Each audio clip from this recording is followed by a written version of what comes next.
क्या सुक्खू कैबिनेट से 80 पार वाले नेता बाहर होंगे? इसे लेकर अटकलों का बाजार गर्म है। दरअसल सरकार बने करीब 28 महीने बीत जाने के बाद भी कैबिनेट में एक स्थान खाली है। इस बीच चर्चा है कि अब विस्तार के साथ साथ कैबिनेट में फेरबदल भी होगा। कुछ मंत्री ड्रॉप हो सकते हैं और नए चेहरों की एंट्री होगी। साथ ही मौजूदा कुछ मंत्रियों के पोर्टफोलियो भी बदले जा सकते हैं।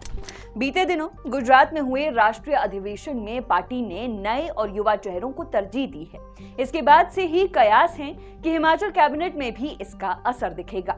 80 पार कर चुके दो मंत्री कर्नल धनीराम शांडिल और चौधरी चंद्र कुमार को कैबिनेट से ड्रॉप कर नए चेहरों को जगह दी जा सकती है। हालांकि ये महज कयास है, लेकिन इस संभावना को माहिर खारिज नहीं कर रहे। साथ ही क्षेत्रीय संतुलन सुनिश्चित करने के लिए जिला शिमला से एक मंत्री भी ड्रॉप हो सकते हैं।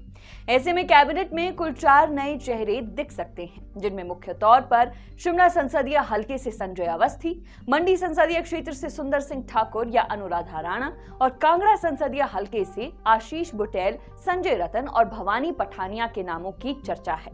बात 80 पार कर चुके दोनों मंत्रियों की करें तो कर्नल धनीराम शांडिल एससी समुदाय से आते हैं और हिमाचल कांग्रेस का सबसे बड़ा एससी चेहरा है। साथ ही 10 जनपद का हाथ भी उनके सर पर है। ऐसे में उन्हें ड्रॉप करना आसान नहीं है। इसी तरह चौधरी चंद्र कुमार सबसे बड़ा ओबीसी चेहरा है। हालांकि कई मुद्दों पर उनका मुखर होना और पुत्र नीरज भारती की सरेआम नाराजगी के बाद कुछ भी मुमकिन है। बहरहाल ये सब महज कयास हैं और सियासत में कुछ भी मुमकिन है। इस बीच चर्चा ये भी है कि कुछ मंत्रियों के पोर्टफोलियो बदले जा सकते हैं। विशेषकर एससी समुदाय से आने वाले दूसरे मंत्री यादविंदर गोमा के पास कोई वजनदार महकमा नहीं है। माहिर मान रहे हैं कि कैबिनेट विस्तार के बाद गोमा के पोर्टफोलियो का वजन बढ़ सकता है।